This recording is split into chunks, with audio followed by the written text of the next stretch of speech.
knew there wasn't a God, I'd choose to believe it, because we need to believe in something greater than us. I just happen to believe that there is God.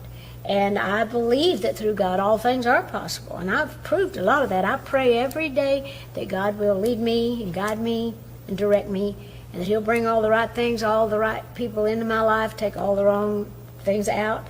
And I ask Him to let me every day to do something to uplift mankind and to glorify Him. And those are my prayers in the mornings. I get up, I do my little spiritual work.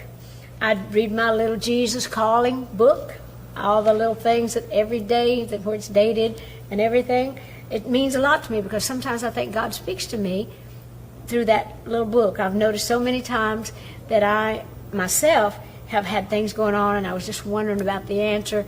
Then I'll read and it just makes it clear. So God does work through people, and He does work in strange and mysterious ways, His wonders to perform.